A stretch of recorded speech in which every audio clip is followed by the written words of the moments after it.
with you, Francisco, and you've got Peter along with you as well. So you'll be able to join us and give a little bit of an introduction to the intent of your workshop and take us through the information that you've already presented to us in terms of just the summary of your workshop, but in a little bit more detail.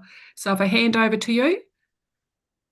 Okay, thank you, Kia ora koutou. First of all, I'm not sure if the microphone of the room is working or if my computer, so if you cannot hear properly, just let us know. Well, more than my accent, of course. Well, today I have with me Peter Constantine. He's he is a planner who is going to support us with the implementation of the code of practice.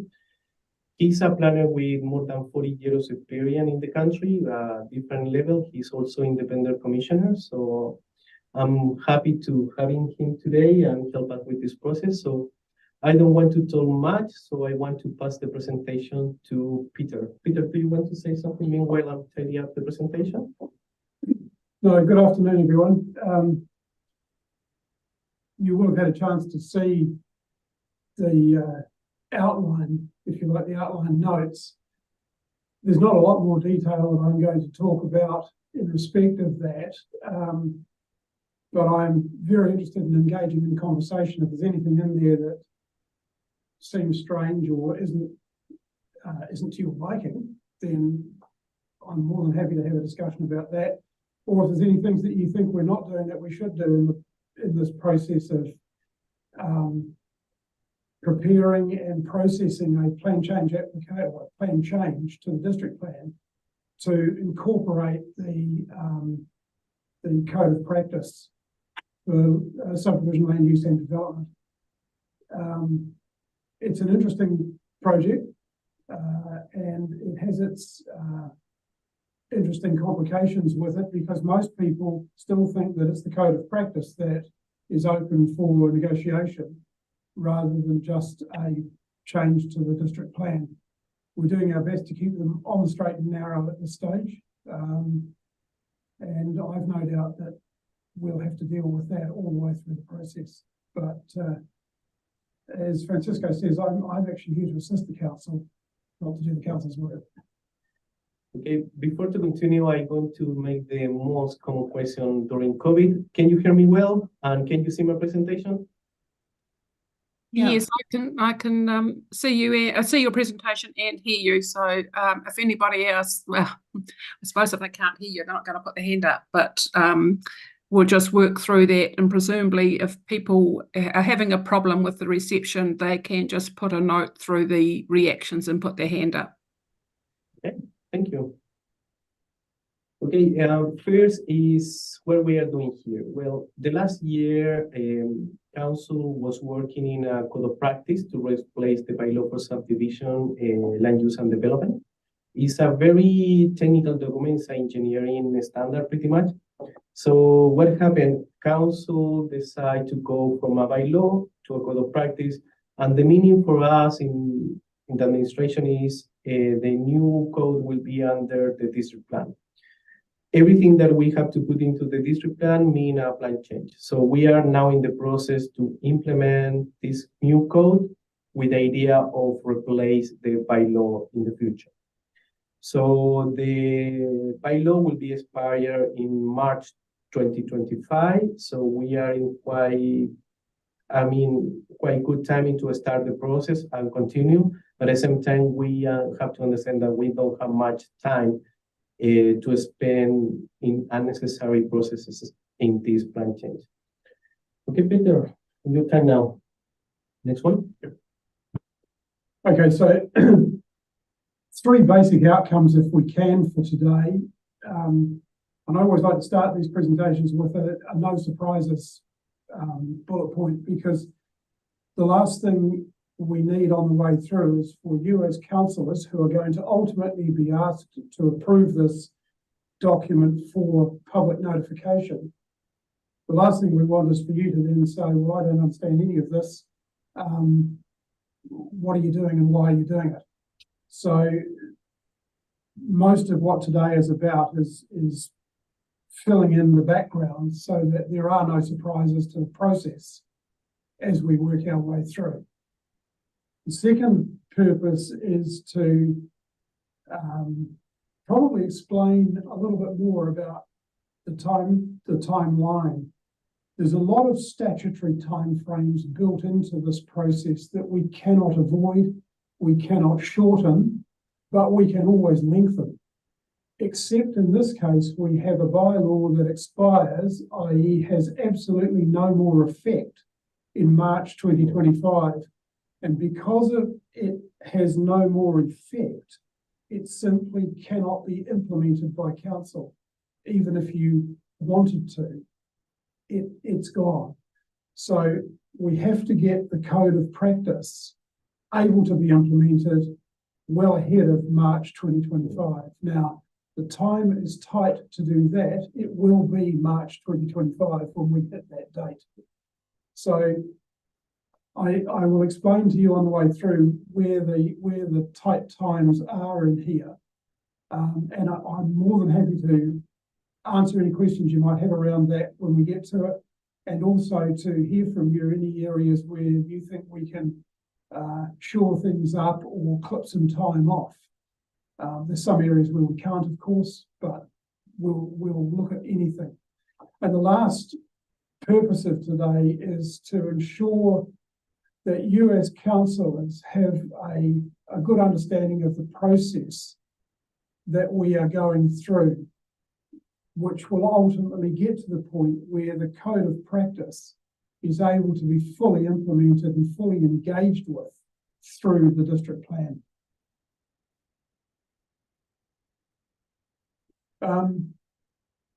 So the issue we're grappling with here is how best to give effect to the provisions of the code of practice. The code of practice has been written. It's been through I'll call it a submission and a hearing process. And my understanding is there have been recommendations made to council in respect of that document. I have a copy of the document, which I have read, and I can see that there are plenty of things in there that, quite frankly, I wouldn't want in a district plan. It's very technical and it's very detailed. They're better off in the code of practice, and I think that's been the right decision to make. The issue we've got is how do we link the district plan and the code of practice together so that they work as one for the council.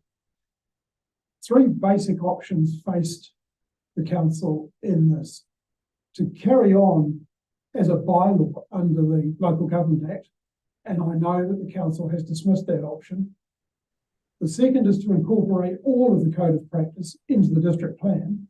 In other words, you simply lift the entire document up, make it a rule and put it in the district plan. It would lengthen the plan by the length of the document. It's extremely technical, and I don't think it would add any real value to the district plan as a whole if you did that, which really leaves us with the third option, which is the one that I know Francisco has promoted to you and we are starting down the process of, and that is we drive compliance with the content of the code of practice through incorporating the document by reference into the district plan and writing rules that say if you want to do A, B, and C, you must comply with what's in the code of practice. So that's where we're at the moment. We are having to prepare a Section 32 evaluation report on all of this, and each of those three options will be set out in broad outline form with a note under the third one that that's council's preferred option, and everything that follows now is giving effect to that third option. Thank you, Peter. And Francisco, are you happy for questions to be asked during your presentation? Sure. Okay. You may find that I say that's coming up later, but that's fine. I've just got a question from Don there, just wondering if the bylaw is able to be extended at all if the timeline is too tight, I guess is what he's meaning. The answer to that is no, on my reading of the Local Government Act. it simply expires unless you review it, but the time for reviewing it basically has passed. So Thank you. we're caught in a bind where now we're past being able to review it, and 2 years after that date passed, the document actually expires, and by expires, it simply means disappears. Thank you. That's very clear. And Francisco, I'm just wondering if you'll move us through the slides as we progress through the discussion. So thank you for that. I'll leave you to carry on. Sorry for the interruption. No, not at all. Not at all. They're good questions.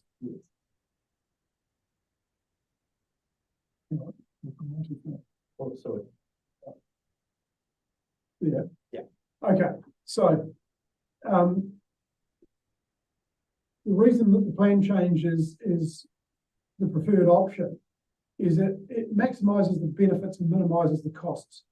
And the benefits are all linked with environmental outcomes in the district plan. So the district plan has a whole lot of objectives and policies in it about sustainability, about the future environment for Southland that it is trying to achieve. If we didn't incorporate the code of practice by reference and thereby retain all the outcomes that the district plan wants to achieve, we would probably need to rewrite quite a bit of the text of the code of practice into a format that looks like that. This way we can leave it as a very technical document, which I know that Francisco's engineering colleagues and probably consent colleagues are quite happy with, because it's a very directly written document that says, you must do this, this is the way you do it, here's the outcome. There is a question. Oh yeah, I think that was me. I just have one quick question just around process. So the code of practice, it will be referenced in the district plan to basically advise instead of a bylaw on how to meet the requirements of the district plan. Is that right? Is that the kind of way around it goes? In some point, yes, will be referenced in the district plan. But the big difference is we have to be more accurate in the way that we are referencing the document, because by law can be enforced under the Local Government Act. So the way that is referenced now is quite weak in the district plan. However, now will be totally managed under Resort Management Act. That means resort consent and district plan. So the way that we have to make reference must be very accurate, more specific, and a root level. So there is more than changing the references. It's more. Yeah. We have some rules that we have to take. We have some interpretation that we have to manage, and also some definition as well that we have to update under the National Planning Standard. So I guess my question then in process is, what would the answer be to step one of, are we happy about the district plan as is in the first place, if the code of practice is being developed to achieve the outcomes of the district plan with better refined detail and a better process? Has the work been done to look into any gaps or issues where the district plan isn't actually performing to the outcomes that we'd want?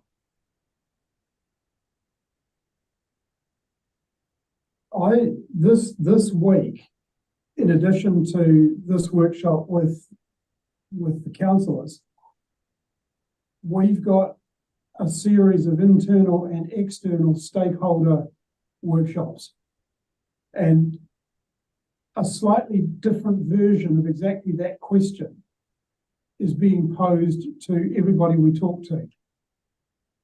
And it goes along the lines of, what do you understand the code of practice works like?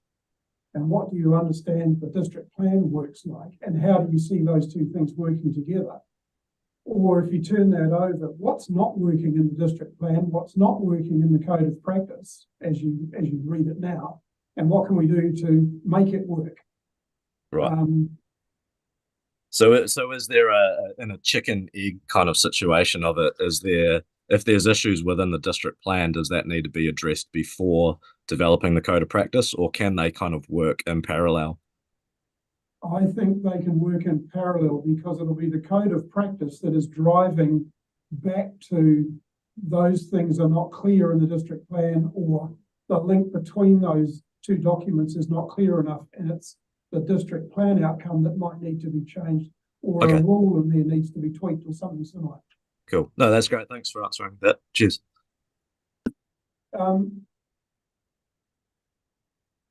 I talked about costs and benefits, and I'll talk about the benefits. Another benefit, of course, is that because the code of practice is not open for discussion, but only a very narrow plan change, the costs to the council and the community are minimised. The code of practice has already been through a public process, and we're not trying to open it up again for a second or a third round of, we don't like manholes of X, we want them of X minus 1 or whatever. So the fact that the code of practice is already there and having been through that process makes this a more effective and a more efficient process than it might otherwise have been. Certainly than it would have been if we had brought the whole code of practice into the district plan.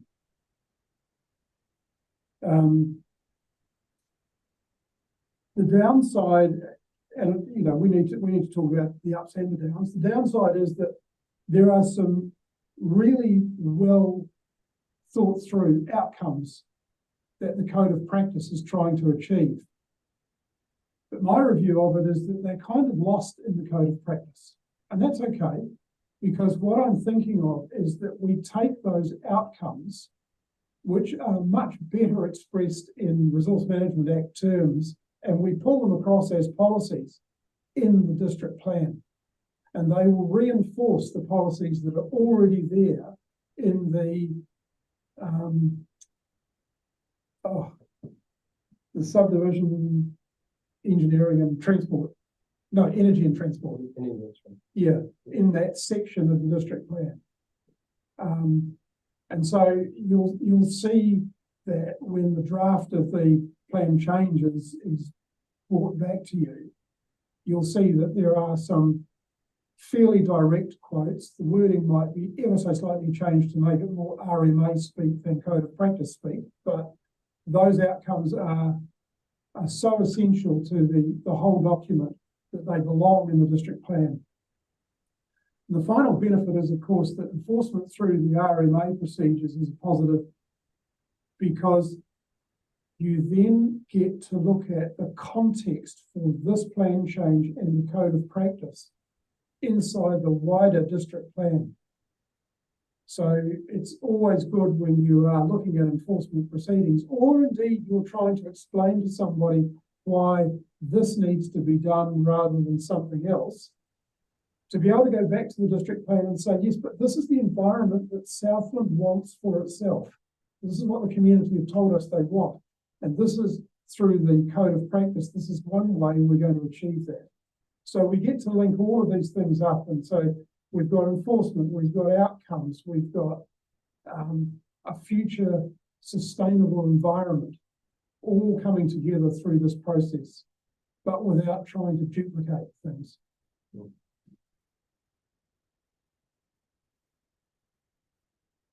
Now, outline of the timeline. This is up to notification. So obviously the first step is to prepare the plan change provisions themselves. Part of that is this consultation and what's going to happen over the next couple of days, plus whatever written feedback comes in after we've had the consultation over the next few days. And of course, if there are any particular issues that arise that are raised during that consultation that we obviously think need more consideration than just a couple of days, we will receive that. We will engage with people who are interested in trying to make a better plan change. So that's going to occur from April through to the end of June. Doesn't seem like a long time. In real terms, it's enough, but we need to keep the steps moving, which is why the preliminary consultation, or this round of stakeholder consultation, is occurring in 1 week. We simply don't have time to be engaging in an initial way any later than this week itself, to give people time to respond to us, to give us time to consider their responses, and to make changes to the direction that we're travelling in, if that's something that we need to do. A very important step in here is we have to give public notice of Council's intention to incorporate the Code of Practice by reference. Now, it's a statutory step. It involves putting a notice in the paper, giving people, and I am using in quotes, a reasonable time to respond to that, and for us to then consider those responses. It's not about challenging the Code of Practice itself. It's challenging the principle of it being incorporated by reference. And the intention at this stage is to make that occur through the month of June. By the end of June, we should then be in a position to say we now have a draft of the plan change provisions that we are happy with, and we can therefore turn to the consultation with specified persons and the consultation with iwi authorities. And that will happen through July and August. The specified persons are set out in clause 3 of the first schedule to the Act, and they include government ministers, adjoining local authorities, and Environment Southland, plus anybody else we want to go to. But I would caution here that we wouldn't be going back to the practitioners, because they get an opportunity further down the track, and we've already consulted them during the May consultation. So this can be quite constrained and quite confined, and in my experience is you seldom get any reaction from anybody that you send it to. It's a step we have to go through. The consultation with iwi authorities must follow after that, because should somebody choose to come back to us and make a suggestion that we think is really worthwhile, we will be then in a position to change the document and send it back out to the iwi authority. Now, we do that through Te Marama, and I've got a meeting, or Francisco and I've got a meeting with them on Friday to talk through not only what their issues might be on the table right now, but the process around how we make August work for them. Because 1 month is not a lot of time, but if we can't achieve it in August, then I'm sorry to say we're probably not going to achieve March next year. During the period July to August, we will have to prepare the Section 32 evaluation report. A lot of that can be done pre this specified persons and iwi authority consultation, but we can't finish it until after that, because we have to account for the comments that we get back from both of those statutory consultations. But by the end of August, that evaluation report will be completed, as will the plan change itself. Thank you, Peter. It's we did have the timeline and the early information, but Francisco, I'm just wondering if you can, on your shared information, take us down to the relevant slide, please, because we're still on the first page of your presentation on your shared screen. Okay. Let's see. What I'm going to do is stop the presentation and put it again, because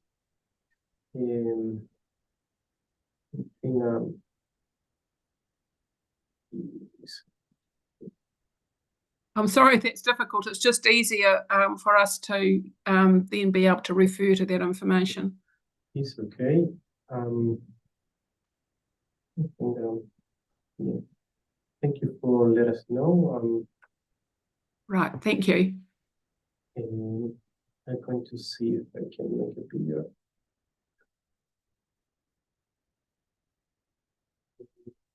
Yeah, it's much better now. Yes, we're on the actual page now, so that's a lot easier. Thank you. Oh, good. Sorry about that. I just was passing presentation and was clearing my computer. Sorry. So that outlines from basically from today through to the council meeting that we are targeting for approval to go to public notification of the plan change on the 18th of September.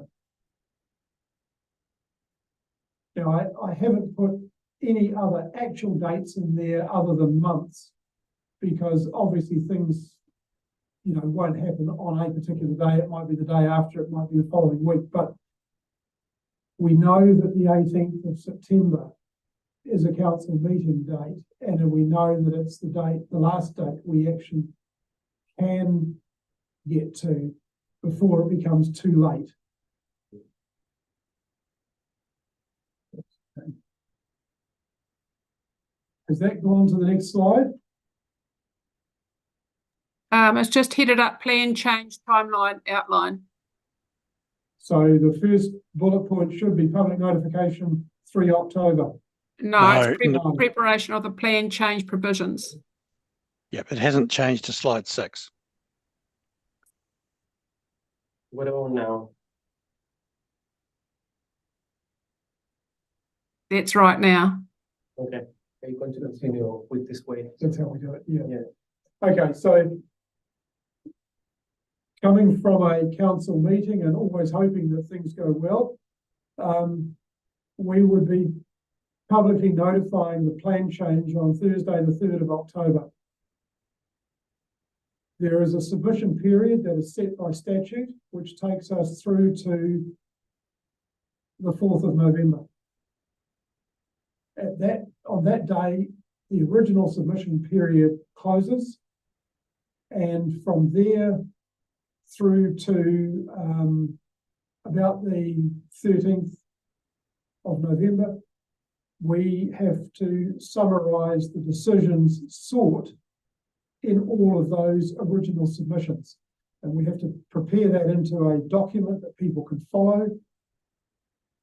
And then we have to notify the availability of that summary and invite people to make further submissions on the original submissions. Now, the key here is that a further submitter can only support or oppose an original submission. It's not an opportunity for, oh, I forgot to say so-and-so, I need to do that. It's support and oppose. And they will close on the 29th of November. There's then a period, and I'm jumping now between the further submission period closing on the 29th of November and a hearing, if required, I'll come back to that, late January. There's a period in there where council officers evaluate all the submissions that have been received, prepare a report under Section 42A of the Resource Management Act for the hearing panel and for submitters. And that report generally will include the staff recommendations to the hearing panel on the outcome from the submissions. It might be a recommendation to accept, it might be a recommendation to accept in part, or it might be a recommendation to reject with reasons. And so that report will be drafted between the 29th of November and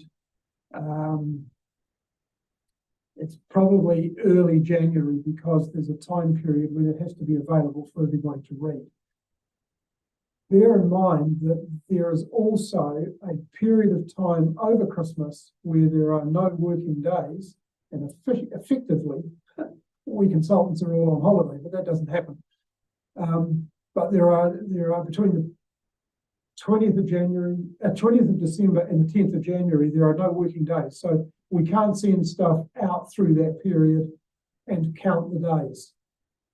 So that's why that's an extended period from 29 November through to early January.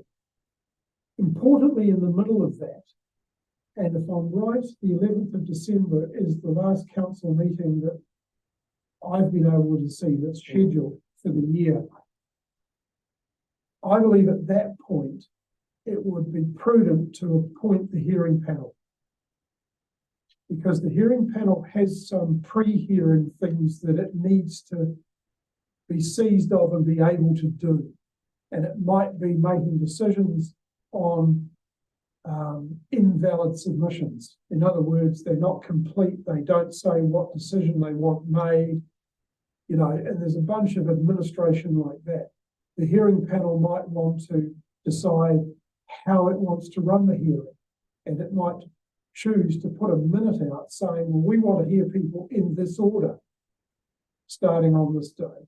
They also have to give notice of when the hearing's going to be. And that should probably go out before Christmas as well, so that the poor consultants, when they get back in January, don't get hit with a notice of hearing that's 5 days away. So that step is in there. I didn't have it in my original timeline, but Francisco pointed out to me that it's probably a very good thing for the councillors to know about, because that's something that can be being considered right now, and we can then bring a report to the council with a recommendation as to who should be appointed to that panel. The hearing would be in late January. To be quite honest, am not anticipating more than a week of hearing time. I'm hopeful, but I just don't see where the issues are going to be that are going to take it more than a week. If it is, there's still time in here. I've built a buffer of an extra week in there, so if they need it, there's an extra day or whatever. But the panel recommendations to council would have to be going to the 21st of February meeting. Now, thank you, Peter. I must admit, I'm a bit surprised when you are indicating that the hearing would take a week or maximum. So I was thinking probably days rather than a week, but that's helpful. And it will also be helpful, I think, for councillors to be thinking about their availability and have those dates set aside pretty early on in the process. So all that should be confirmed by 11 December. yes, and you've raised a very good point, actually. I think Francisco and I would like a meeting with the panel pre-Christmas, so that we can talk through with them. Do they want to issue a notice of hearing before Christmas? Do they want to have the hearing in a particular order to suit the way they work? So there's a potential for a couple of hours together before Christmas, just to get some of that administrative stuff sorted out, and then to help those who would be thinking about their time availability. If the hearing starts in late January, I would think it would be late January through to the 21st of February when they would be required. Because after the hearing itself, they all have to come to a point where they've decided in their minds what they would like to do with each submission. Accept it in part, or reject it. And then we have to draft up, or the panel has to draft up, its recommendations into a report that goes to the council meeting on the 21st of February. Right, as you're saying, the time frame is very tight, Peter, so it's good to have this heads up today. And when you're saying a hearing panel, how many on that hearing panel? And who is it made up of? Is it just councillors? That is another conversation that we have to have like a council. There are different options made only by councillors. There is an option as well to invite someone appointed by Mana Whenua. There is the option to bring an independent commissioner and create an external panel. But that is something that I think we have to discuss during the year. I think this workshop is not the right place for take some kind of decision. But it's important to highlight that there are different kind of options could be made by only council plus someone appointed by Mana Whenua.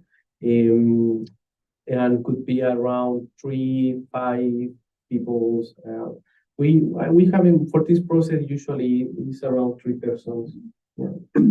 Okay, thank you, and that's helpful without going into detail, but it gives us a bit of an idea. And Matt's got a question.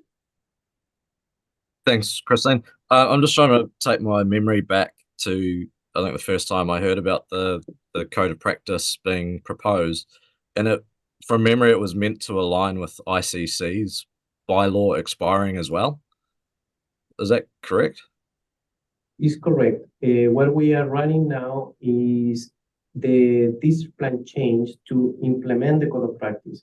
Every council have different district plans, so that is why we have to run now in an independent way, because it is Southland District Council district plan. That is why it is connected with them. The code of practice is the same. I mean, the engineering standard is the same, but the plan change for implemented is independent of every council. So there's no. I'm just looking into this timeline and then knowing of submissions and having a hearing commissioner and these things. Is this SDC independently going ahead with this? Has there been a missed opportunity of sharing this process with ICC, ultimately to share a code of practice and bring some of that alignment for the planning community? This seems quite isolated, us doing this on our own. Was there no other way to realign that timeline with ICC and their bylaw? I think if I can answer that in part, and I'm going to invite Francisco to jump in if he feels he needs to. The code of practices are the same, and that's the key document. The two district plans are different. The Southland district plan, it has a different flavour to it compared with the Invercargill City district plan, and so those two processes, while they could be done together, they're better done separately, because it would take a highly skilled panel to keep the comments being made on the Invercargill district plan provisions separate in their minds from those that are being made on the Southland district plan provisions. I think it would also be rather difficult for those submitters who want to come along to know which district plan they're talking about. They would come and talk in general about the whole lot. Now, it's possible, although I'm not aware that this is on the table as an option, it would be possible to have a single hearing panel that hears the ICC plan change in 1 month and deals with that, and then the same panel sits and hears the Southland plan change in another month. 2 separate hearings, but the same panel. But I think we're going to run into a time problem if we do that, because I think Invercargill City are drifting a little bit off the pace that Southland's moving with here. Yeah, and I think we have to understand that we are sharing information with Invercargill City Council. We are going to invite them to be part of the process. They are going to be aware of the level of provision that are going to be proposing this plan change. So we'll be not totally isolated in content, but in processing itself is very, very complicated, because both district plans, they are different. So trying to align both is complicated need a very, very technical, very high technical skill. And the other thing, timing. Our timing are different of their timing. So I think that is something that could be pretty complicated if we try to do a kind of joint plan change. And to be honest, there is not much example about joint plan change in the country, and probably the reason why is the complication of this one.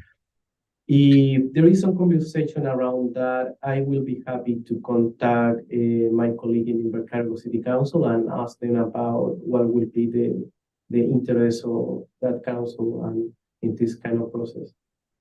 Is the code of practice aligned to Queenstown Lakes District Council and Gore District Council? And the answer is there are some similitudes between all the council because the base document is a national standard that is we call it the 4404. So that is the basis of the code of practice of document similar to this one. So there are some connections, but they are not the same. Queenstown have another way to proceed with this one. And Gore District Plans, I think, I'm not 100% sure about this one, but they are still working in a bylaw that also make different about the administration of this kind of enforcement or regulation. Yeah, cool, thanks.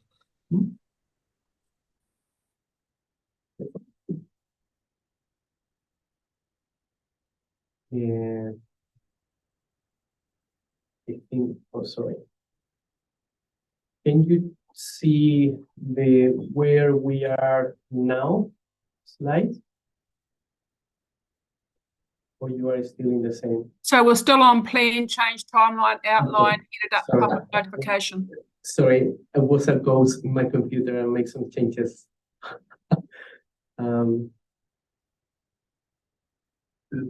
Yes, that changed now. Just a couple to go, and this is just a slide to show you exactly where we are at the moment. We're in what we call the pre-drafting consultation. It's not required. It's just good practice, and we have, as I said just before, meetings with internal and external stakeholders, and with iwi. What we're looking for through this is set out under the heading there, outcomes. I'm seeking to identify wherever we can opportunities and constraints in the process we're looking at. What opportunities am I not seeing, or is Francisco not seeing, that the internal and external or iwi people that we are consulting with might have identified? And equally, what are the constraints? In other words, where are we going to get tripped up here? Now, some people will let us fall into those holes, but some people will try and help us. So that's a good thing.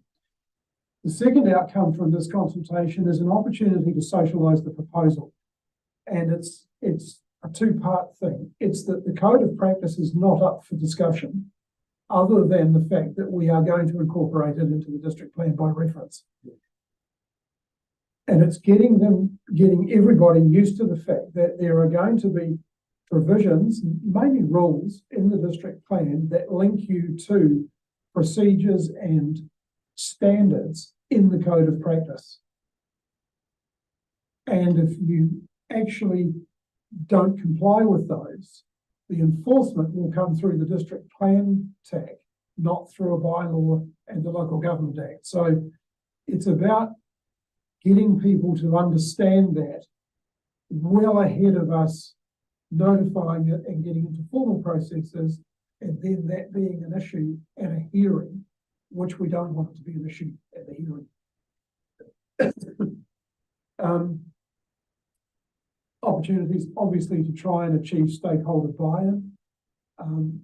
I think if the stakeholders we're talking to feel that we have listened to them and where their ideas are sensible and will advance what the council's trying to achieve, we would be silly not to incorporate those ideas one way or another into the plan change. And if they can see that the plan change reflects those ideas, we've got buy-in, and that's an important step. And finally, this helps us achieve a no surprises outcome. In other words, we don't get a submission from someone that is seriously undermining of what we're trying to do.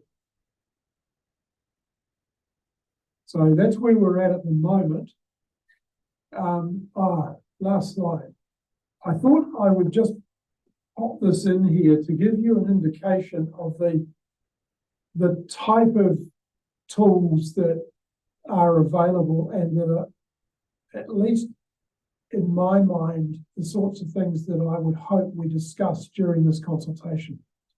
So The first is a suite of policies based on the outcomes that are specified in the code. The code has in it some very good outcomes, as I said before, and they're there to explain why the performance standards that follow need to be achieved. I think they deserve to be lifted up into the district plan. And so that's one of the outcomes and one of the thinking places that I'm at the moment. The second one is using the resource consent process to reinforce the requirements for subdivision land use and development activities. That's to get performance in terms of the standards in the code of practice. Because now that the code of practice has been taken out of a bylaw and is a document that we are referring to, we need to make that link. And the best way to do it is through the resource consent process, which means that pretty much all subdivision land use and development activities will need a resource consent if there's anything in the code that they are likely to trigger.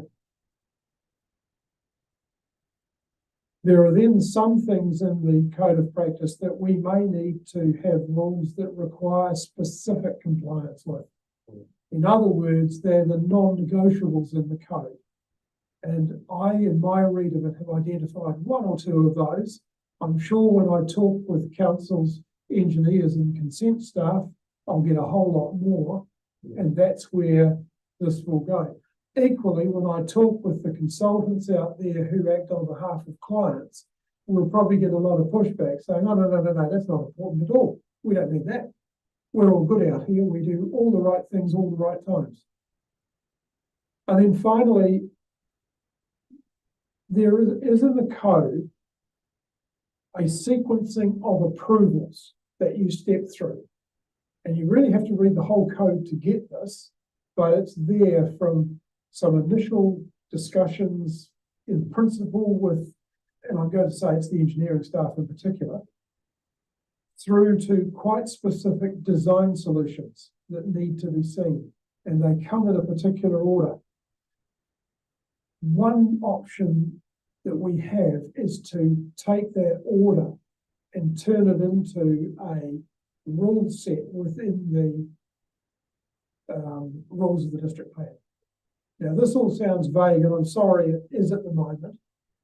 It's quite deliberately that way because I don't want to go into this early consultation with my mind made up or Francisco's mind made up on what the plan should look like. The idea is to go in vague and with some ideas that may or may not work or whatever, and try and tease out from those that we're talking to what they think about those ideas and where we might get some improvement around the edges.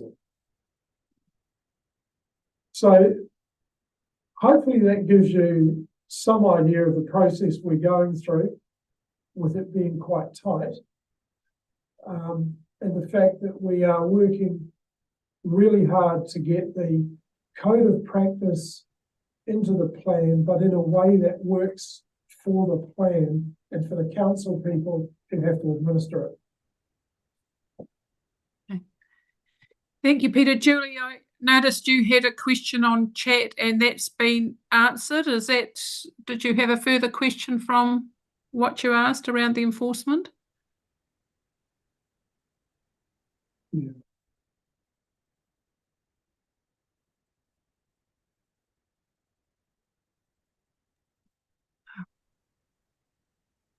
That's all right. We can sounds like there's... Yeah, we can give a brief answer. Sorry, just took a wee moment to come back on there. No, that does answer my question. I do have another question now, if that's all right. Yes. Yeah, go ahead. Will this mean more requirements for resource consents? Sorry, could you repeat the question, please? Will this mean more requirements for people to get a resource consent as opposed to what we have now? That is very complicated question at the moment. It's something that we have to evaluate with the resource consent team, because my first thought, if we are going to move a law that is regulated not by the resource consent to the resource consent team, of course, will be an increase of a number of resource consent. However, it's very hard to give an answer at the moment, because we have to test the level of the policy or the important thing in the way that the important thing going to be under resource consent, and stuff that we can implement it like a permitted activity, just leave it like this and not increase the number of the resource consent. But at the moment, it's very hard to get an answer of that without the consultation with internal, with the people in resource consent mostly. Thank you. Thank you. Are there any other questions?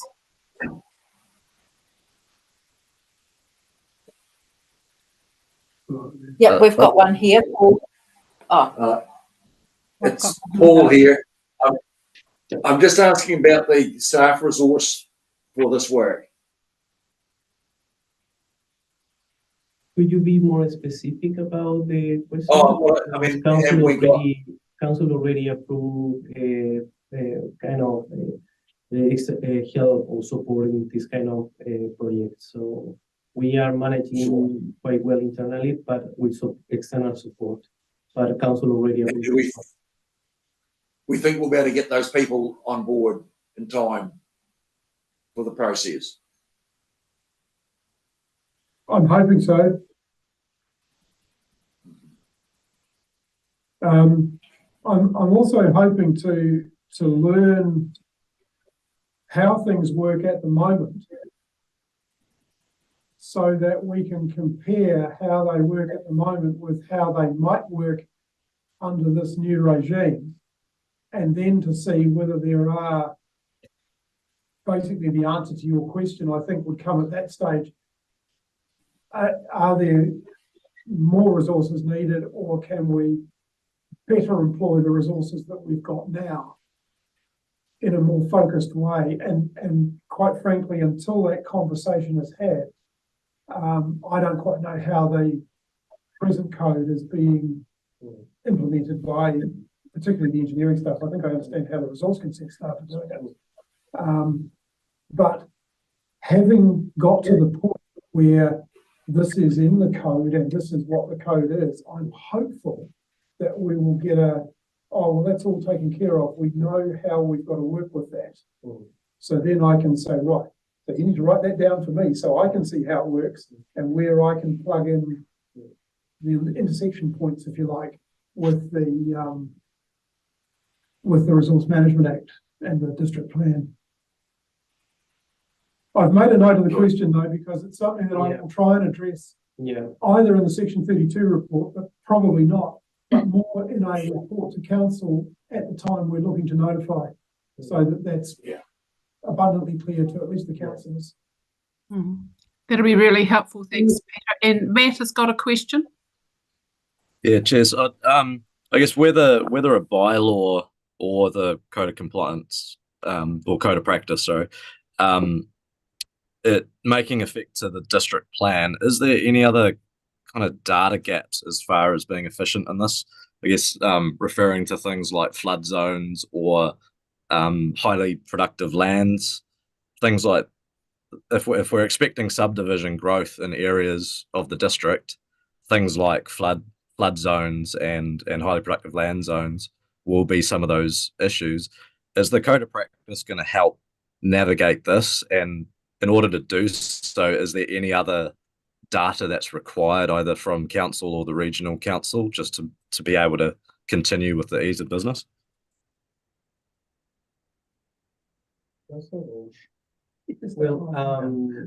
that is why this is more a role in the district plan more than in the code of practice, because the code of practice is engineering going to tell us I don't know, the measure of the structure, the distance, some kind of setback. They are some kind of level of standard that also are related with natural hazard. I didn't see anything about connected with high locality land. However, that is the role of the right connection between the district plan with the code of practice. Because the code of practice, we can call it that is a tool, but how we are going to manage the tool is the role of the level of policy that we are going to put in the district plan. So I guess as an example, if there's a subdivision being proposed in an area that is classed as flood hazard in the district, but the regional council advice based on their data is actually in support of the subdivision, how does the code of practice fit into determining, the way forward if the two pieces of advice from the district councils on whether the subdivision is practical to accept or not is, I guess, contested at two different levels? May I talk on this? Sure. Yeah. So Environment Southland will issue a flood map and will express that they do not believe that floodwaters will impact on buildings at a certain floor level, which is fine. We wouldn't dispute that. But what they don't have is any liability. And under the Building Act and under also the Resource Management Act, we have a responsibility to make an assessment, not only on the impact directly on the houses, but on the land affected by those houses and the actual development itself. So, for example, Environment Southland can make a call that if you build a house at 4 meters above mean high water springs, that water will not impact the actual door of the house. But that water may well, if it has the sufficient amount of energy and it's coming from the wrong place in the wrong volumes, can destroy all the utilities, infrastructure, access to the site and everything else. So Environment Southland had a very simplistic view of how water affects subdivisions, whereas we have a responsibility and a liability under law to ensure that when a subdivision is constructed, hazards are mitigated or hazards are put onto the actual consent or onto the building consent in order to make people aware that they are exposed to hazards. And it's a completely different level of responsibility and liability. So Environment Southland can basically make their call and say whatever they like, but they don't carry the can. So if we say a 30-lot subdivision, it's fine because Environment Southland said it's fine, and I believe years ago that used to happen here. That then gets flooded out. We will then be liable for 30 house owners needing brand new houses, as well as the fact that people might die when they get flooded out. But so that's why there's a difference of opinion between us and Southland, and I've nearly completed a guidance note to that effect. But I'm happy to answer any questions on that at all. So I guess the question around that, thanks for the clarity, Adrian, but so whose responsibility to gain the data to inform that decision making? Is that something that the resources of council will eventually provide, or is that put back on the applicant and the developer? It's put back on the applicant and the developer. Ultimately, they have the responsibility under the law. However, when we are assessing a resource consent, if we don't hold that data, and we do rely on data, for example, from ES, but also from Great South and people like that who've done studies. But if we don't hold that data, we would then go back to the developer and say, we've got a query on this area being in a flood zone, and we need more data on this particular element to ensure that the development would be safe. So the ultimate responsibility falls on the developer, but we would use all available information. If we didn't hold it, we would then go back to the developer and say, we can't grant this until we're confident that this is a situation. In 90% of cases, it wouldn't even be an issue we'd have to worry about. But in the 10% we do, we need to find the information or ask for it to be provided. Yeah, cool. Thank you. Thank you. It feels like we're coming to the end of your presentation and the end of the questions, but are there any other questions from anybody at this stage? Margie, and yeah, Matt, you'll put your hand down, I presume. Thank you. Can you hear me? I'll go here. I'm just going back to what Julie talked about more roles, but in just prior on slide 8, you talked about all resource consent requirements for subdivision, high value land use and development activities will require resource consent. Where does it leave a farmer? I'm on a high value property. What if I want to put a new lane in? I might be in the weeds here, but or a structure on my property. Are we all going to have a resource consent, or is that what is going to go out to public domain for consultation?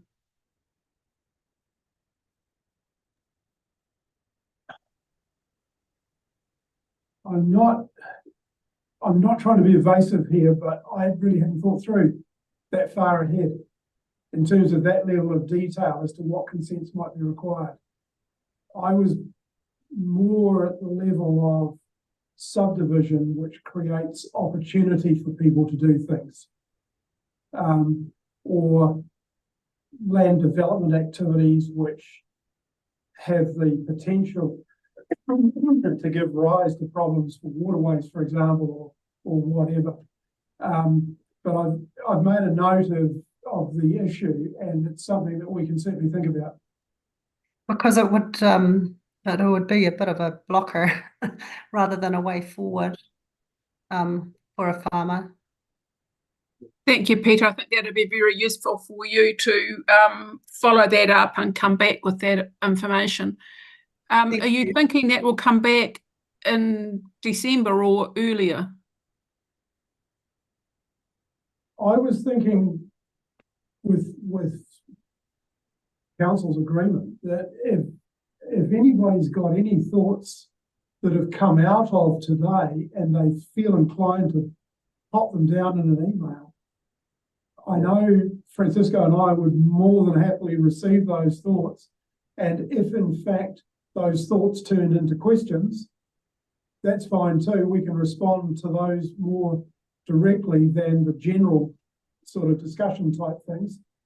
But I would, I'm not shutting the door between now and the end of the month at least, in terms of if there's anything else people think of that they haven't raised, or they didn't feel it was the right opportunity to raise it, but they want to raise it, please feel free to do so. And we'll happily respond to specific questions like the one we've just had.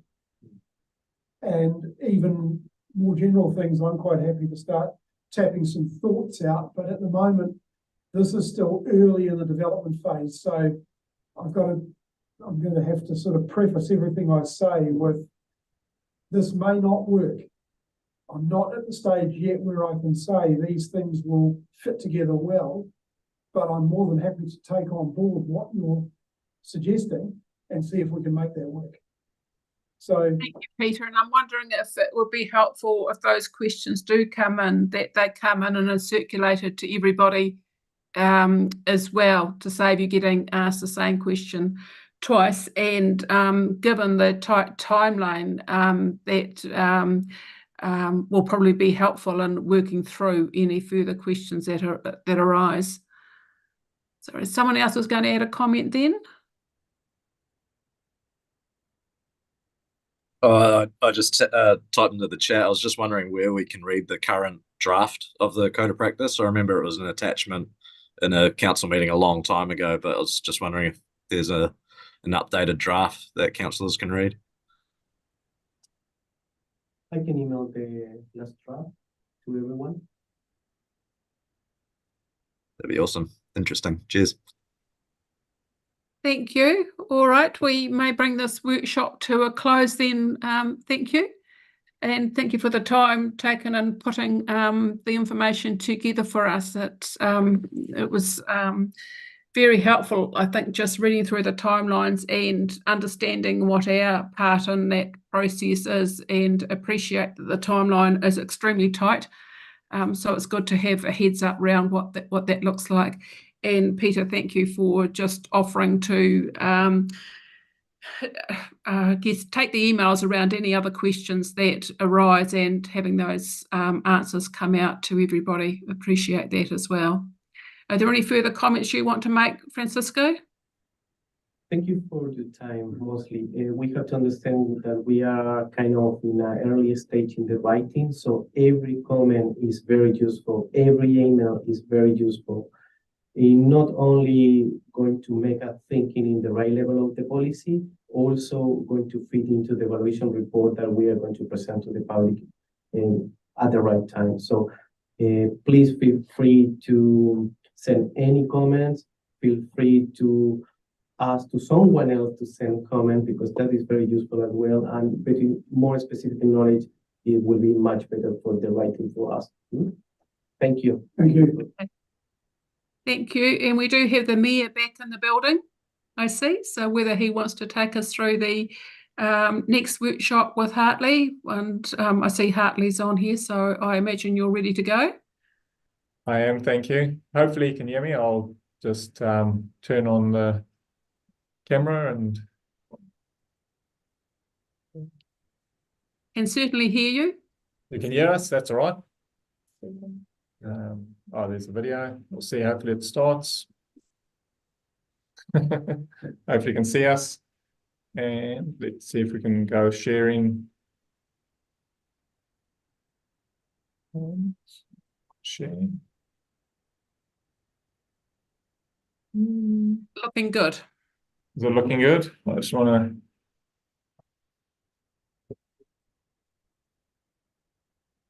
That brought up actual presentation mode. No, it's just sorry. Just the Zoom.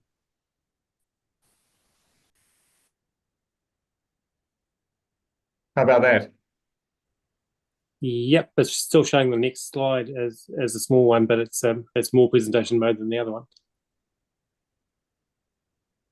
Sorry, you're just cutting out there, but so sorry, it's showing the next slide in there still, but it's Oh, yeah. okay. Oh, I see what you mean. Yep. So it's Click on display settings display settings and duplicate. One slide. Perfect. And I'll just test before I get going that it actually jumps through the slides. Second slide. Yep.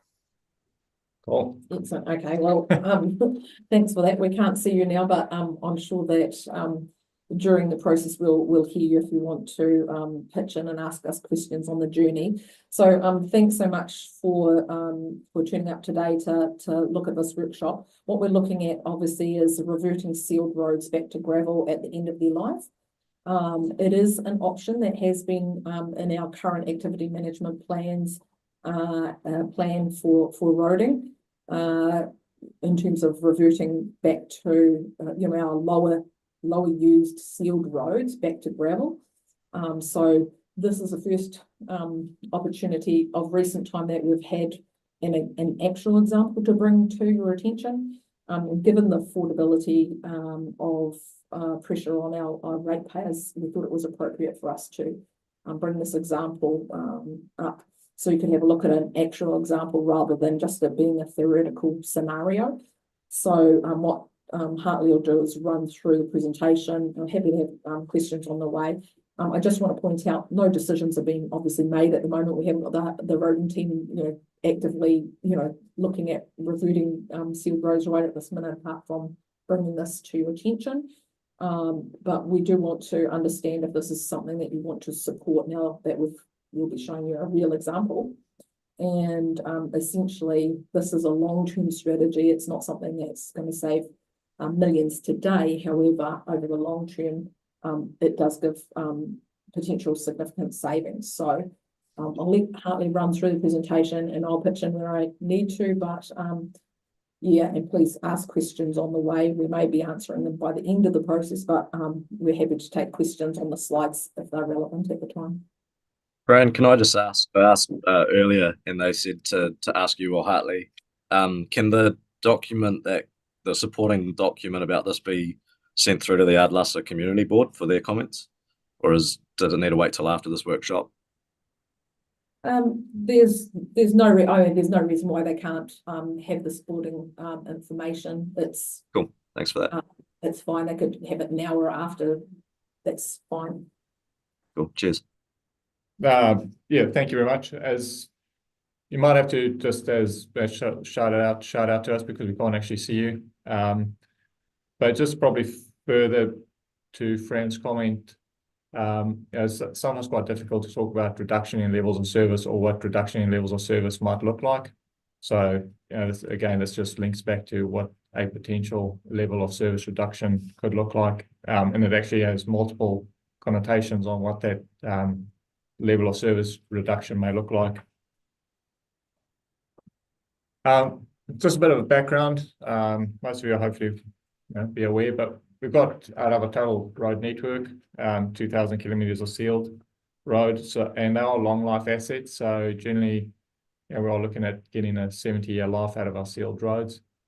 And for a bit of perspective, over that life, we should be renewing 28 kilometers of road per year. So it's about 1.4% of our network. Currently, on a good year, we only might get to 10 kilometers of road, or 0.5. And so we are, I suppose the view that we've come with is looking at a sustainable, also the sustainability of the network in its current form based on current funding and whether this is actually sustainable long term. And also, over time, the networks, you've got sections that have been sealed 20, 30, 40 years ago, and some sections haven't. So from an equitable level of service, this same road having the same number of vehicles, that includes heavies or school buses or whatever the scenario is, some are sealed and some aren't, particularly down the lower volume end. And so sort of taking the view of the starting point of an ideal network, if all things were sort of equal, what would our network potentially look like? So it's just sort of setting the scene for the first slide. So we've, as you probably aware, we've obviously classified all our roads. And so we've, between the low volume roads and secondary collectors, primary collectors, based on traffic volume and the number of heavy vehicles. And so the area that I've circled is really that sort of space that we're talking about, those that are under that 100 vehicles per day, that access level of road that's predominantly affected. And saying, well, what's the potential for those roads to be reverted to gravel? The other aspect you'll note on the slide is talking about the rural roads. We're not necessarily talking about the lower volume urban roads. So if you have a cul-de-sac or something in the center of a town, it's not the type of roads we're talking about. It's definitely more the rural roads that we're talking about. And generally, it's any road that's less than 100 vehicles a day is, in today's standards, would be very difficult to justify actually sealing it. And then when it's above 100 vehicles a day, normally around the 200 vehicle per day mark, that's when, as a rule of thumb, you'd probably say, yeah, we should be looking at potentially sealing that road. So that hopefully gives a bit of context. And what does BCR stand for? Sorry, Hartley.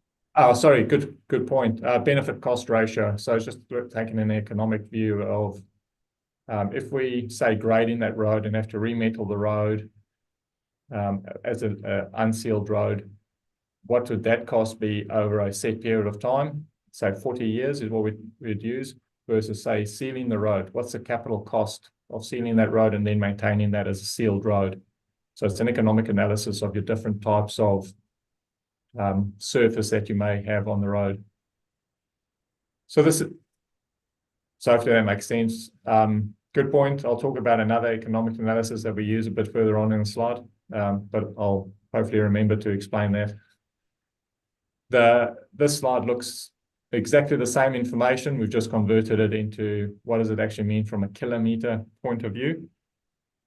And so from that point of view, there's a total of 341 kilometers of our sealed road network that have less than 100 vehicles per day using them. The bit highlighted in orange equates to 439 kilometers of road. And they are the ones that we would really say you'd need to carry out a benefit cost analysis on to determine whether it's economical to either revert them to gravel or potentially seal those roads. So it's looking at from both perspectives, both reducing and potentially increasing the level of service. And from a theoretical point of view, because we haven't gone and looked at every single road, so it's quite a broad brush approach. There's a potential, if we applied this, that we could result in a $5 million per year savings over the life of these assets. But I'll talk a little bit more, or I suppose, around it when we look at the specific example. I might just pause there for a second just to check if there's any questions from anybody. Otherwise, I'll move on to the next slide. Cool. So a specific example that's come to light is Cricket Road. And that's just an overview of, I suppose not everybody's always familiar with all the roads in the district. So it's sort of a high level view. You can just see where Riversdale sits, Balfour, gives a bit of perspective as to exactly where that road sits. And that's just really zooming in on the specific section of the road. So Crooked Road itself is actually just short of 5.5 kilometers long, but the section in question is 528 meters. So it's not looking at the whole road because there's intersections, etc., that basically break the road up into sections. So the question, the part that we're talking about is just effectively the last sealed portion of the road before it actually does turn into a gravel road. This road, the data we have sort of indicates that this road was built around 1984, so it's around the 40-year mark. It's potentially, there's a bit of an incline on it, so it's potentially that it was a reasonably cheap seal, considering the low volume, as not too untypical with some roads that were done in the 70s and 80s. Here's a picture of, it's just trying to, this slide just really provides a general overview of the rural nature of the road. And the following two slides that I'll bring up, they give an example of the types of issues on the road. So the one on the left-hand side, sort of the rutting that's occurring. And then the photo on the right-hand side is what we typically term a shove. In the wheel track, the seal road actually gets pushed out to the side. There's a few more. So the typical issues along the road. The left-hand side indicates another shove. The photo on the right-hand side has a combination of rutting, but also if you look at the texture of the road, it's quite smooth. And that's when we talk about sealed roads that become too much bitumen instability, etc., that can occur. They start becoming that smooth, shiny sheen to the road and becomes very unsafe, particularly in wet weather conditions. So these are the issues or typical issues associated with this particular section of road. And it's normally these are the issues that we'd find on our other sealed roads when we'd look to carry out some sort of intervention. So what we'd suppose typically do on a sealed road when it gets to this state, and we know we're spending, potential to spend quite a lot of maintenance money on it, we carry out what we call a net present value calculation. And that's again just economic analysis of what are the options. Do we continue to patch and repair that road, or do we rebuild it, or what are the other options? So we've done exactly the same with this option, but what we've done different, to use a real life example, we've actually included the option of reverting the road to gravel. So option one is the option to revert the 200-meter section of road to gravel and to maintain it over a 40-year lifespan. So what the slide showing is for option one, the total estimated cost is effectively $172,000 over that 40 years. The other option is we rebuild the road, so we rehabilitate the road and then we maintain it as we would any other road. And the cost for that over 40 years is $303,000. And then the third option is we do what we've done to date is we patch it and we seal it and we patch it and we seal it and we carry on. And the cost to do that over a 40-year period is $224,000. So the bottom value under option 2 and 3 is just showing how that cost compared to the lowest cost option. And so it's effectively saying the option to rehabilitate, so option 2 is going to cost you $131,000 more than the lowest cost option. And the same with the existing maintenance strategy of just repairing, resealing and repairing. And that's over the 40-year period. And that's so we've tried to compare apples with apples. So hence, suppose saying 40 years. The reality is though, for option 3 in particular, we can't continue to patch and patch and patch and patch forever. It's a bit like trying to, I suppose, repaint a house, repaint the house, repaint the house, repaint the house. You end up with 17 or 18 layers of seal or paint on it. But we're trying to, I suppose, provide a fair or reasonably fair comparison between the options. And that this is ultimately what it's we're trying to demonstrate here. With this example, we accept there's other considerations with these types of examples. And in this particular case, it's looking at, well, are there houses next to this section of road? And the answer is no, there isn't. So, things like dust nuisance, etc. Is it a very, very hilly section of road? So the other maintenance options from a gravel road point of view that we may encounter, like more corrugations. And these all get factored into the cost. So there are other factors. It's not just purely nobody lives, or do people live there and how people will be impacted? Because you can probably appreciate if you bought a house and you had a sealed road in front of it, and now there's no more sealed road, you wouldn't be very happy about it. So there are, for each scenario, there are those other factors that will need to be taken into account. One point. Sorry, Hartley, can I? As Otter seal an option in terms of a compromise as a go between the two? From the experience we've had to date, no, not really. Because if we, over the extended period, like a 40-year period, you're better off just, if you want to keep it sealed, just seal it, rehabilitate it and keep it as a sealed road. The one point I did want to make, while the $52,000 extra cost, say, for existing maintenance strategy in isolation may not seem like a lot of money, there's two things. One is we're talking about 200 meters of road, but it's a long-term game that we're really trying to get across. So it's your $52,000 for this section. It's another $52,000 or $72,000 for the other section of road, 5 Ks down the road or whatever that scenario is. And then over time, that eventually has the potential to equate to $5 million. And I think that's, well, at least from our point, that's sort of the key aspect is it's a long-term game, and the incremental savings actually do result or have the potential to result in quite a big savings for council.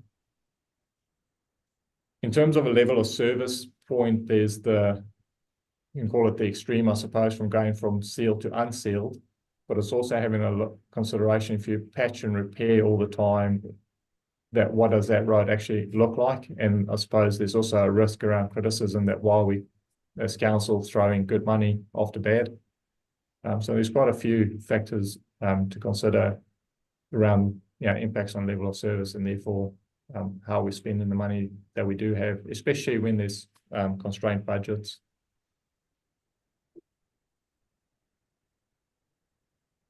I don't know if there's any other questions there. I know it's quite a bit potentially to understand, but hopefully makes sense.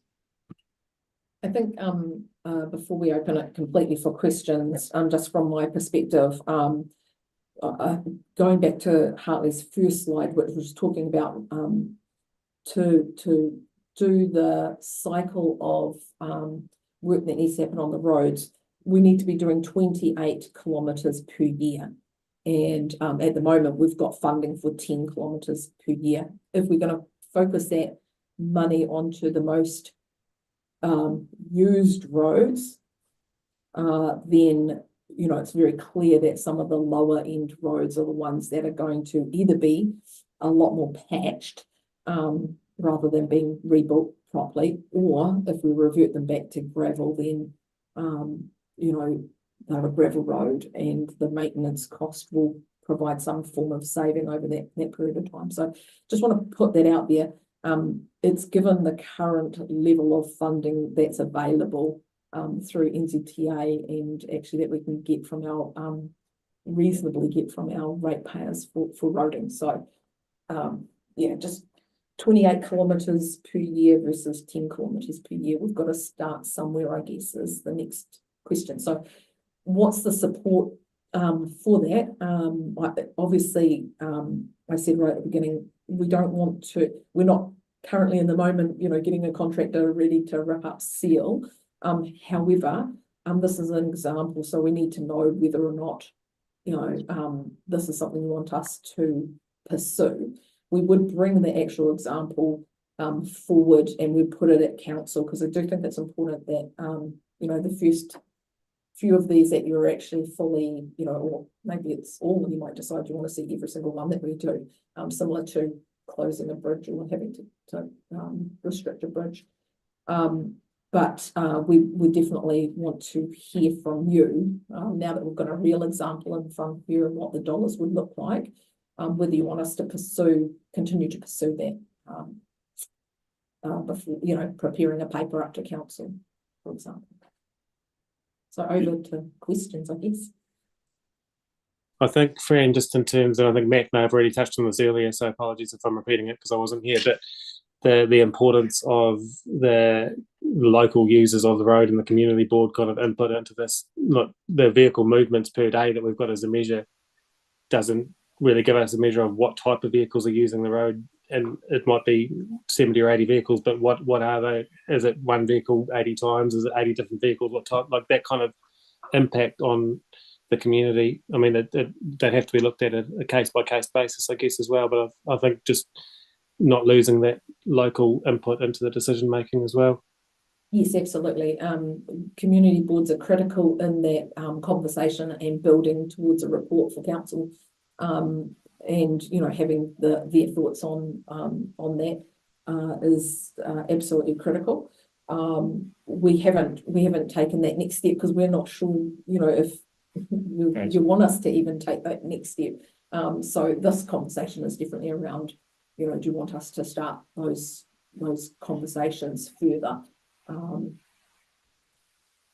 Yeah, I might just add, it's not, the other thing I want to make clear is it's not going around necessarily and proactively just ripping up good sealed roads at this end of the spectrum. It's definitely more around when they come to the end of their useful lives and we need to make significant investments or we're spending a lot of maintenance money on it, is what do we do then, is effectively the question. And using this real life example, as I said, the section that's been reviewed is over 500 meters long, but the first 300 odd meters, we're actually saying we should keep that as a sealed road for now, and it's still value, even from a financial point of view, makes sense to patch that road. But it's, in this instance, there's so many failures that occur on the last 200 meters for this section. Yeah, should we continue spending the money on that section? What I might do is, unless there was a particular slide that anybody want to refer to, I might just stop the presentation and then, yeah, continue the discussion though. So we can see you. So we can see you. I was going to say it's a little bit similar to when we have a roof of a house, and you know, you can patch it and put a piece of iron over it, and then you can patch it and put another piece of iron in that other spot that's leaking. But after a wee while, when you've put so many patches on, it comes to a point where actually you know, there's no real integrity in the roof, and all of a sudden, you know, you've got to do a re-roof. And so I guess that's the part of the question that Hartley's saying. the road might be getting to a place where we go, well, we either have to rehab it and put it back, it's reached the end of its life without us completely rebuilding it. Or, oh, I hope you're still there because you disappeared for a moment.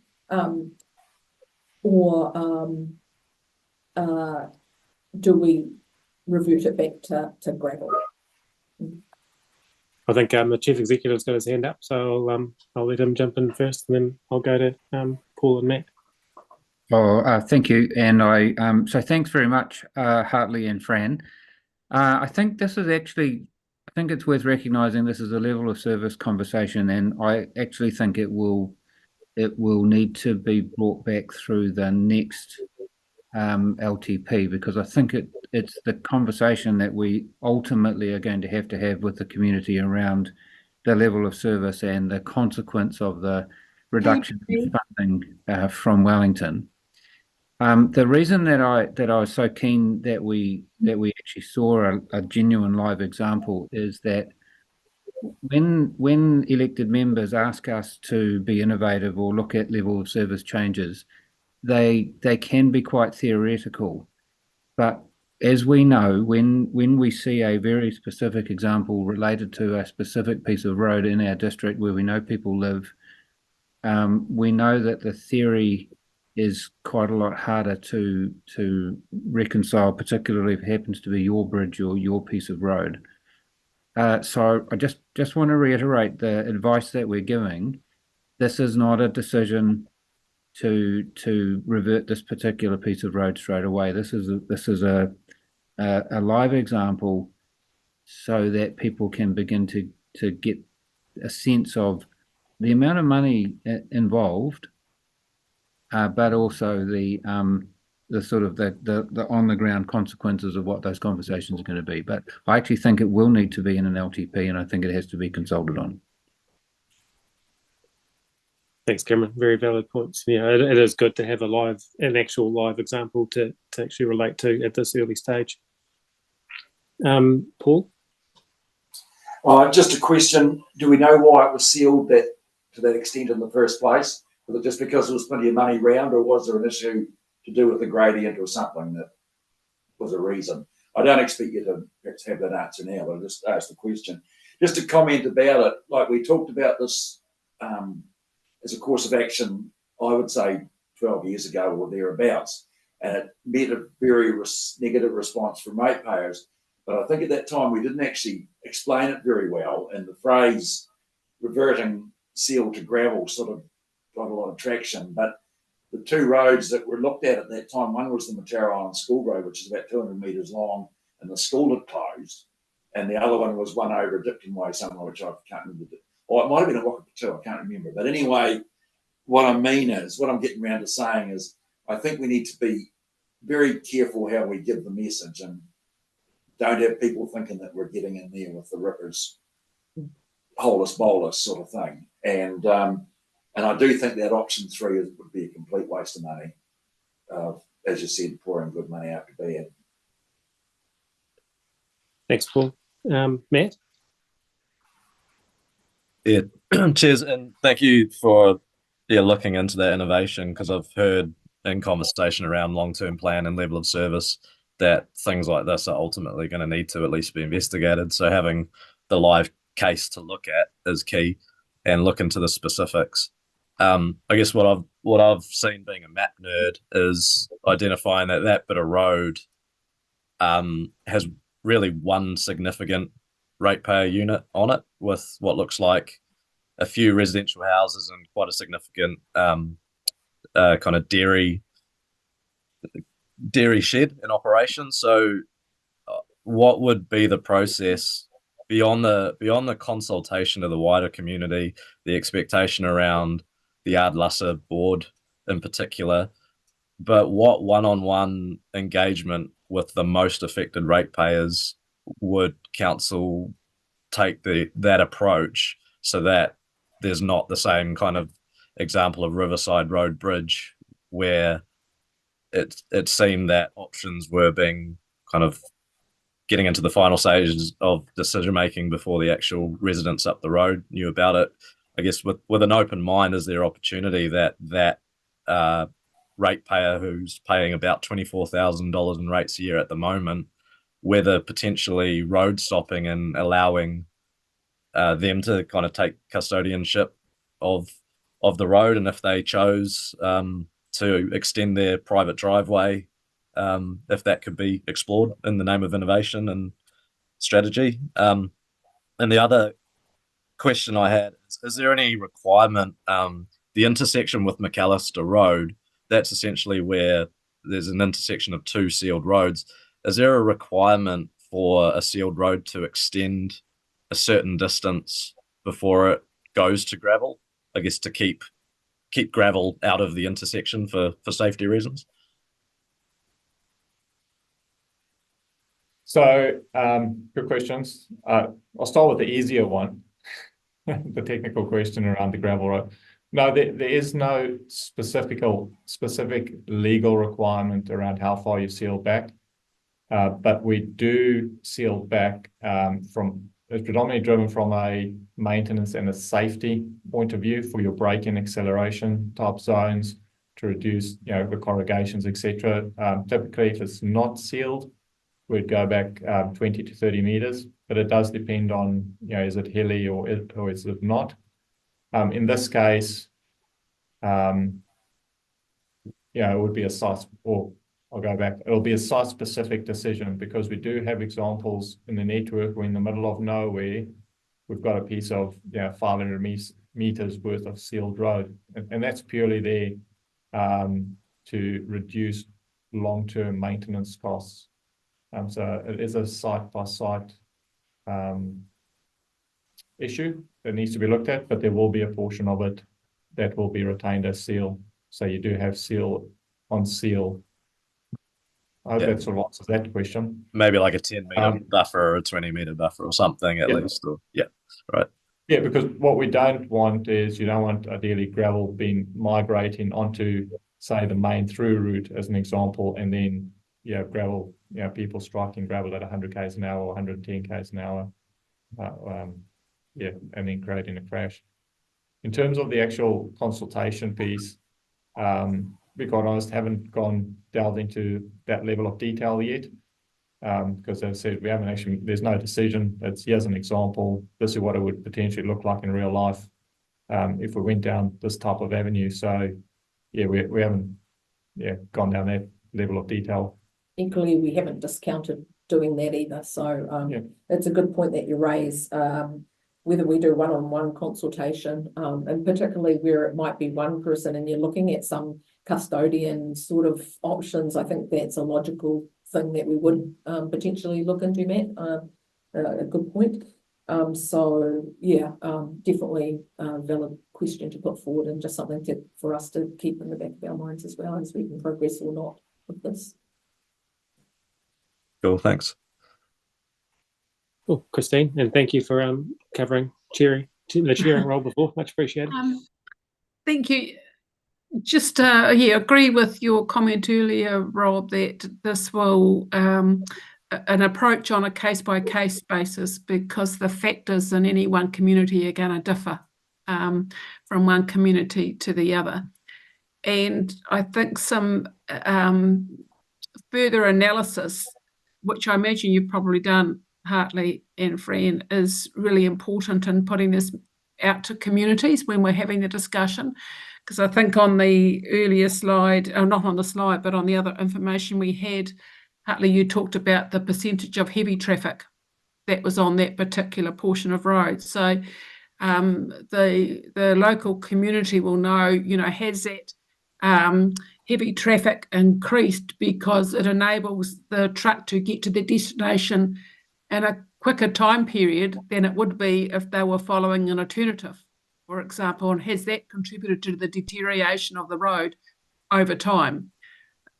So there may be other options for traffic to go, for example. But I think it's going to be really important for the community to understand the basis on which we're putting that information forward, and that we've done that work prior to. So I think the conversation today is probably establishing some principles around having that discussion ahead with the communities.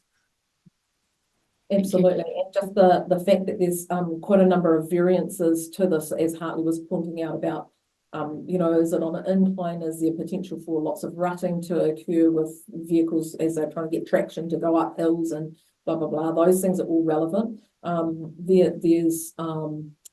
There's quite a number of factors, including whether or not there might be potential additional subdivisions coming on a road. So there's a lot of things that need to be considered. I don't think one shoe's going to fit all in this scenario. I mean, it's a broad matrix at the moment to at least get us to look at the roads, but then there's a lot more detail that needs to be done, and including with the community around that as well. Well, yeah, I'll just add to that. I suppose a good example might be you might have a road that's got, say, 100 vehicles on it, but maybe close to Taonau or Riverton or whatever that scenario is, or even in Invercargill. But we know there's quite a bit of subdivision going on. At the moment, it's unsealed. So why would we revert that if we know there's the potential for growth, or it's an area that's been designated for growth, say through a spatial planning or that sort of exercise. So yeah, it's not a clear-cut type scenario.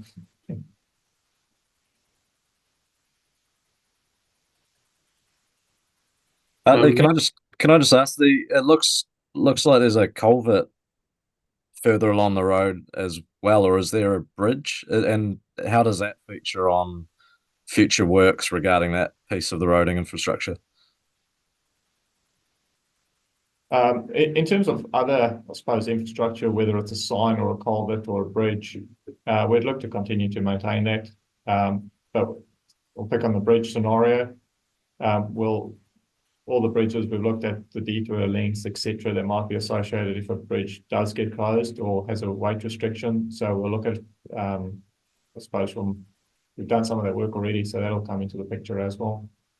I think it also touches on potentially the point raised earlier that in some cases you might find it's the only route in and out to that property or series of properties. But on the other hand, it might be a case that there's 3 different routes into that property. And so if there's 3 different routes, well, do we actually need all 3 routes providing the same level of service? There's quite a few factors to consider.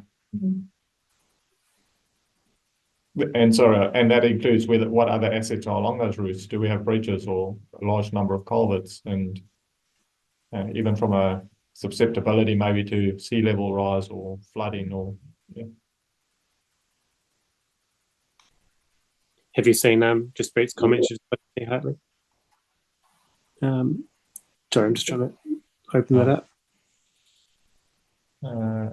The rural community, also the ones who pay the far higher roading rates. So regardless of the situation, this will rankle, if, as Hartley said, we're looking at the same volume of 100 vehicles per day in rural to revert to gravel. But other roads, the same volumes will be maintained.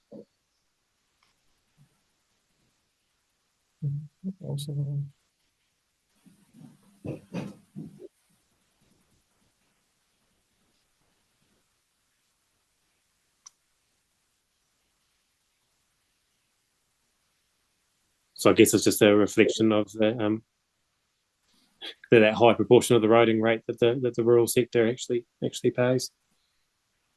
Yeah. Yeah, so I suppose it's if I've maybe also understood, there's the element of the roading rate, but it's also if you've got a similar nature road with similar volume of traffic or type of traffic, are they getting the same level of service? That was essentially my question earlier. You know, the resident most affected by this is a dairy road rated resident currently paying 24,000 a year, and ultimately what, you know, the biggest level of service they currently get is half of that road access back to the main road is currently sealed. So understanding their sentiment would probably be the most important in this site specific situation. But I guess with just Brett's comment of, as a general look and discussion of level of surface, that's where it's going to be, you know, quite vocal from the rural community when what they pay a lot of roading rates for is ultimately an area of level of service that we're looking at, you know, rationalising, I guess. But site specific, understanding how that particular ratepayer would feel would be kind of the most interesting information, I think. Noting the irony of you saying level of surface and level of service, they actually mean the same thing in this aspect. But I think also looking at the fact of like a street in a town or a road in a town that's got like a cul-de-sac on the end that might not even have 100 vehicles a day, might only have 10, but it's still getting a higher level of service because it's cheaper to maintain and they're paying less rates. So that equity kind of discussion comes in, I think.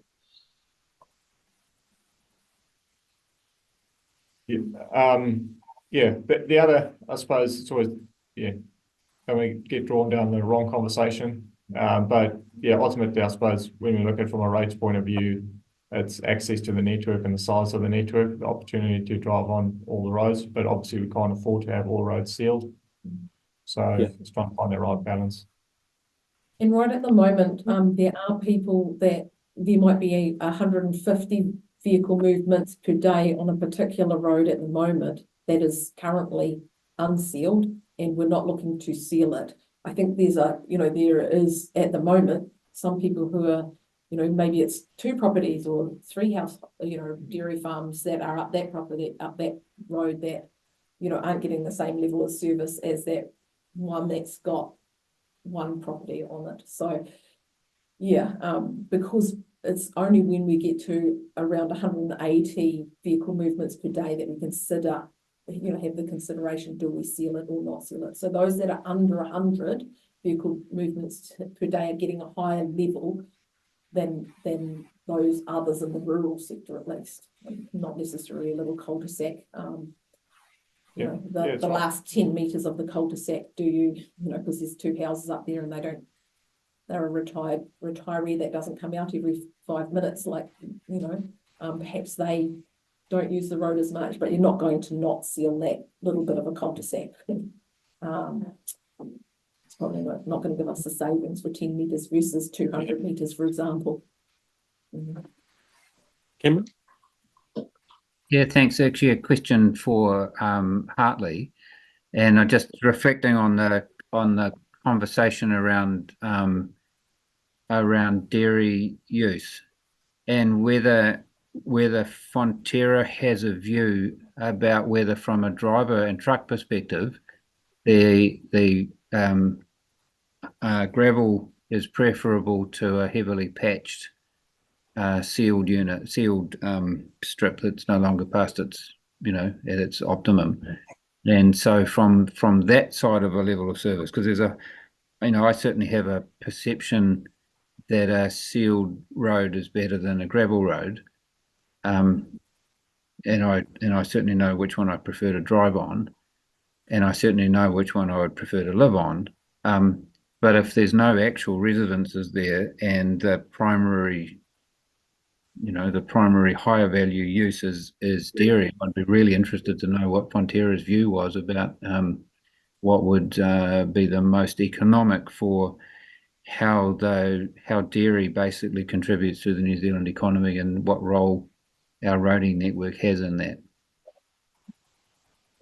I think that's a really good question, and to be fair, haven't had those discussions with the likes of your Fonterras or open country dairies in recent times, but on reflection on discussions in the past, is that they would, and whether that comment still stands, is whether they would much prefer a good quality unsealed road than a bad quality sealed road. But things change over time, so it is probably good point, Karen. Engaging with those industries and sense checking. Yeah, really good point. Thanks, Julie.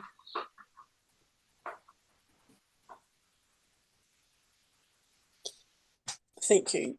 I think we all need to reflect on too, is that we're talking here about dollar volumes that people pay for their rates. But in actual fact, they do not just pay for their section of the road. They contribute towards the network.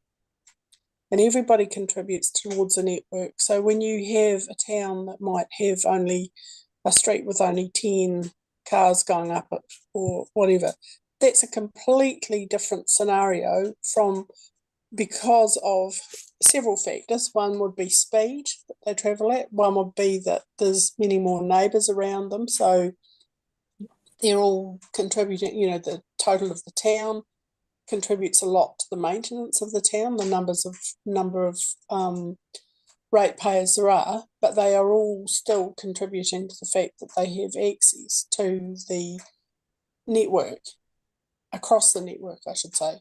So we need to make sure that we don't just focus on, oh, well, they're getting a reduced level of service of 200 metres. Yes, we need to discuss it very seriously with them and clearly with them well before we're coming to make any decisions, so that people understand that. But they also need to understand that the speed and the type of vehicle that you drive impacts heavily. Even if there's only say 8 truck movements, if it's truck movements, my understanding is that a fully laden truck and trailer unit is worth 70,000 cars. So by comparison, if you keep that in your mind of 10 cars in town, the damage that's going to be done and how long that will last, presumably that lasts for 70 years, whereas truck and trailer units, the percentage of that are heavies impact largely. You can't just, I think it's leading us up the wrong path to actually just consider volume on a basis. I see that you had on that, Hartley, I think it was 17%, but we do need to know whether they're, you know, how full, what sort of heavies they are, if they're, well, logging units or whether they're dairy units. The heavies are contributing massively to the damage. So that needs, I don't know whether we get that statistical stuff to actually be able to help us analyse that as well, whether how many of those truck and trailer units are actually at the heavy limit when they go over the road. Do we have that? So we don't necessarily have the data to say that that's a logging truck or a dairy tanker. We look at the land use for that more so to give an indication. But what we can, through our data, generally say as well, it's the bigger tankers or logging truck vehicles versus the smaller single truck. So we do have those categories. So we do break it down to that level of information. But yeah, whether it's a full tanker or an empty tanker, or yeah, we'll just say it's a truck and trailer unit. And then look to the land use to give us guidance on what sort of truck and trailer it might be. Thank you. Are there any further questions from anyone? Looks like there's not. Cool. Oh, well, thank you, Hartley. Thank you, Fran. It was very valuable, and yeah, like it's already been said, it's really good to have a live example that we can actually have a look at, albeit we're not going in there with graders to rip up the road tomorrow, but actually being able to look at a tangible case. And yeah, we've got one of our biggest challenges is the size of that roading network and the amount of money that we've got to try and fund it, and I guess even the amount of time that we've got to try and do all the work that's required as well. So looking at different ways of doing it is a necessity, I think, in today's day and age. So thank you. Thank you very much for your time.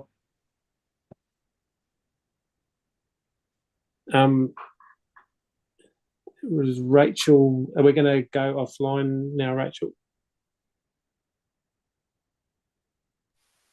You would like us to stop Yes, live please. streaming? Okay, absolutely. Andrew?